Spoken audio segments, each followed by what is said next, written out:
is going on, y'all? Site Perspectives, GeoFlux here, and we're back. This video is talking about infrastructure in the United States of America, the USA. I happen to live in the Great Lakes state of Michigan in the Midwest. We are surrounded by 5 beautiful lakes. That's why we're called the Great Lakes state. We are literally surrounded by the largest bodies of fresh water in the world, essentially. And we have an upper and lower peninsula, so we're very unique. And I'm proud to be a Michigander or Michiganian. And if you know anything about us, we've been, in my opinion, we've been blessed and privileged to have Governor Gretchen Whitmer and Lieutenant Governor Garland Gilchrist and their administration in office in the state since November 2018 when they got elected. So this is their second term, halfway through their second term. And one of the big things that Governor Whitmer and Lieutenant Governor Gilchrist ran on was fixing the damn roads. And when you drive throughout the state of Michigan, especially in the spring and summer into the early fall, you see all of the construction. I mean, I'm on I-75 heading south, US 23 heading south, and you see the cones, you see the construction cones. And if you on I-475 heading north, you can't even pass downtown Flint really because everything's shut down because they're finally redoing that side of the highway. We're seeing regular city and county streets and roads being completely redone or repaired.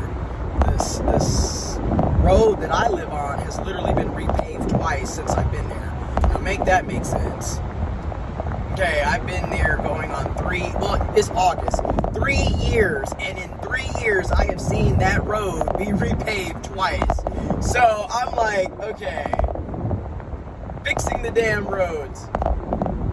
And at the same time, I understand the frustration for Michiganders and Michiganians that have to commute and have to get from A to B because driving can become very difficult when you have to deal with construction season in Michigan. And like I said, construction season to me is starting earlier and lasting longer. Like I said, it used to be a time you just had to worry about it in the summer. Now it could be April and you will already see construction cones and markings letting you know that you're entering a construction zone.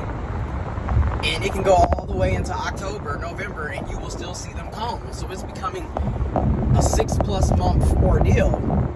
So I can definitely agree it becomes an annoyance. And at the same time, I don't want to be driving on potholes 24/7 because let's be real, that's just as annoying. If you're running on potholes, you're messing up the front ending of your vehicle, your tire rods, your wheel bearings, your alignment, your front end. So many things can be damaged because you're constantly driving on, as you can hear. And the outcome part is, this isn't even bad. But you drive it into potholes, you're hitting into low-key mini craters that are going to destroy the front end of your car and potentially cause a car accident. And then they needed to be fixed, so I get it. However, I also think there needs to be a discussion around using technology to improve society. Because if we're being honest, robots and machines could fix roads cheaper and a lot quicker than humans. It is what it is. This taking years and years to fix the same highway is ridiculous, and it just needs to be said. Literally, they are literally doing the same stretches of highway every single year, and it should already be done if you were using a machine or a robot. And then I already know people are going to complain, well, what about jobs?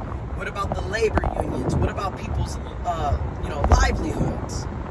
And again, there needs to be a discussion on universal basic income. Because if we're being honest, there's certain jobs that are no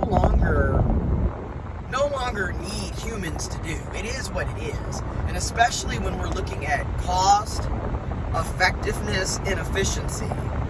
And the reason I say that is it's not efficient having humans work a lot of these construction jobs if it's going to take them damn near a decade to finish the damn job. That is a waste of taxpayer money, and it just needs to be said. And let's be real. How many times have you drove through these construction zones and you see no construction workers actually working?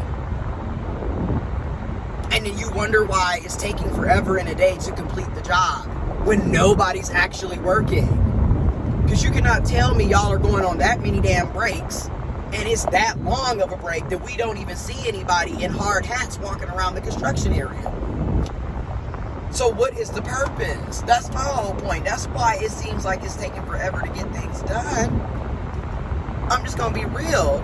Where if we were, in my opinion, if we were a sane country and we would implement universal basic income, so people who are not working would still be able to live a decent quality life, or for people whose jobs can literally be automated in the first place. That's why I said technology is supposed to be making our lives easier, not harder. And we're supposed to be working smarter, not harder. And that's the problem. We don't want to acknowledge that robots and machines and what have you can do the vast majority of certain jobs, that we don't really need humans doing that type of work anymore. I'm just gonna be real, and they could be doing something else, or better yet, doing something that they like and actually getting time to relax and rest and enjoy life for once, instead of constantly worrying about paying bills and punching a clock. And then we act like we don't have the funds to provide universal basic income, yet we can send billions and billions and billions and billions of dollars to other countries, and those billions and billions and billions of dollars are literally our tax dollars. Shouldn't they be benefiting us first? I'm just keeping it real, y'all. It's just time for us to really start looking at that, regardless of who your political party affiliation is. How are your tax dollars benefiting you, your family, and your community? Needs to be the question. Because arguably, like I said, people could be getting at least $2,000 a month universal basic income. And that would be for everybody across the board, depending on your income level. Because obviously, if you're making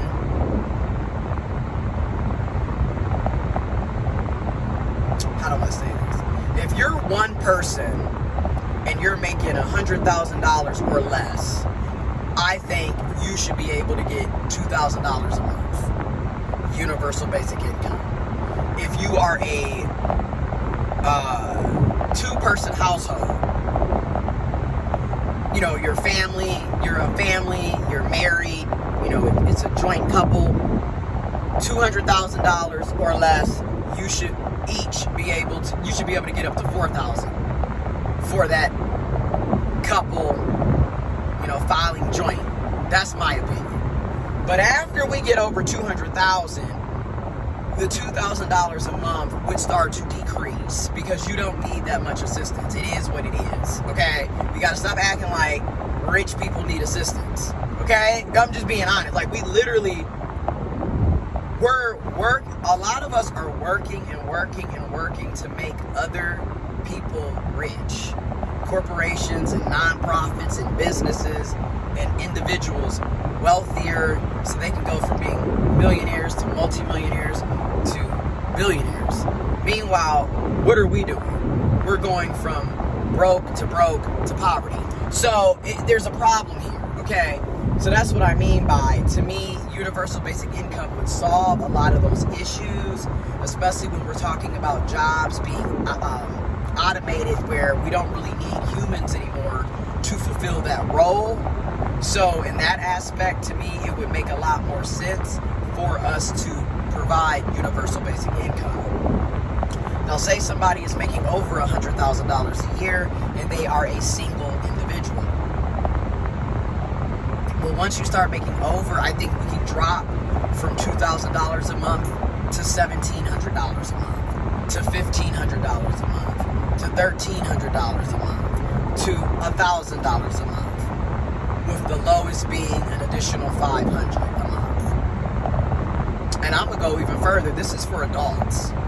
When it comes to children under the age of 18, and I'm saying 18 because I really don't get 0 to 17, because at 17 you're still a teenager, you're not an adult, you can't vote, you can't drink. So to me, 0 to 18, instead of having all of these preferential treatments, 0 to 18 would be, and I know people are going to get mad at me for saying this, but 0 to 18 would be $1,500 per child up to 4 kids, which would be 4 people, 4 children, 0 to 18 years of age, $1,500 apiece, up to 4 kids. And I know a lot of people, but what happens if you have 6? You're getting $1,500 times 4. If you are a single adult making $100,000 or less, you're getting $2,000. You should be able to figure out how to take care of yourself on that. And not to mention, everybody is not going to not be working. Some of us, arguably half or more of us, are still going to be working. So this is to supplement your income. This isn't to, you know what I'm saying? So that's my viewpoint on it. I think that would help a lot. And I'm going to do another video to talk about it some more.